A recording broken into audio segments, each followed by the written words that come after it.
name is Paul Laura. I'm a geographer at the University of St. Thomas, working with the art historian Heather Shirey and English professor David Todd Lawrence. Our project is Mapping Resistance, analyzing the geography of urban art in the Twin Cities using crowdsourced data. Street artists are in a unique position to respond quickly and effectively in a moment of crisis. Street art isn't sanitized or compromised to appeal to funders or collectors. Instead, it strengthens overlooked and underrepresented voices in a manner that can be raw, direct, and honest.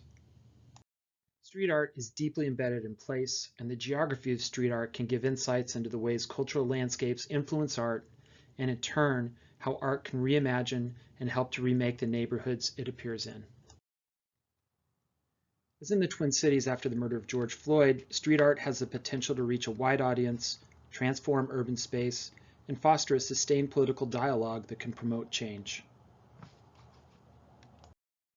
Our urban art mapping team created the George Floyd and Anti-Racist Street Art Archive. This crowdsourced site currently hosts submissions covering more than 3,000 pieces of street art from locations all around the world. Each one has been cataloged, archived, and made publicly available. This is an example of one of the 3,000 pieces in our database. Each piece is uploaded and assigned to a collection. It's also assigned metadata. And importantly, for geographers, most of these pieces also have geolocation, which allows us to upload data about the art into a GIS for analysis. For this presentation, we focus on mapping only art from the Twin Cities metropolitan area in Minnesota. This map depicts both downtowns as well as the campus of the University of St. Thomas in purple. This map depicts the location of street art appearing after George Floyd was murdered in May of 2020. Most pieces have anti-racist themes. 2010 tract-level census data was used to create this map. It depicts two variables to show that anti-racist street art appeared in both white and black neighborhoods. Areas in dark green have relatively high concentrations of street art and are also more than 30% African American. Areas in lighter green also have relatively high concentrations of street art, but are more than 90% white.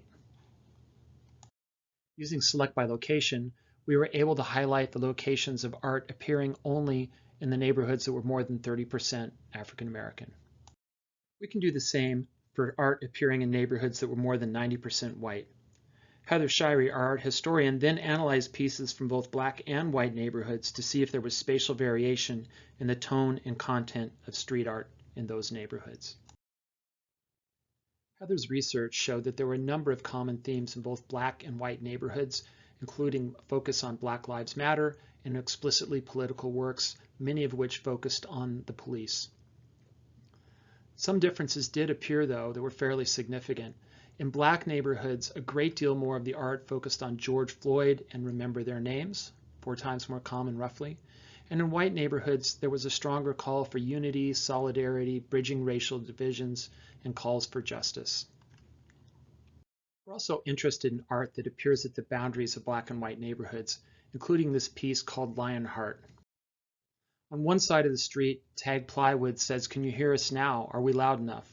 On the other, a white artist responds with seeing, hearing, and believing.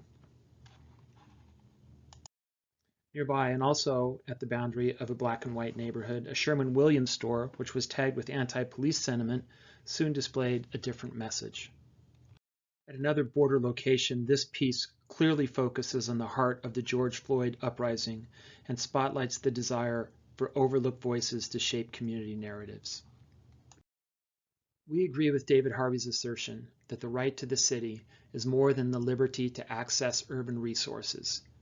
It's a right to change ourselves by changing the city. The freedom to make and remake our cities, according to Harvey, is one of the most precious, yet most neglected of our human rights. Our team believes that street art is one of the clearest examples of underrepresented voices attempting to change places, reimagine neighborhoods, and resist injustice. Special thanks to all the students that have worked with Heather, me, and Todd. If you have questions, please feel free to contact me, Paul Laura. Thank you very much.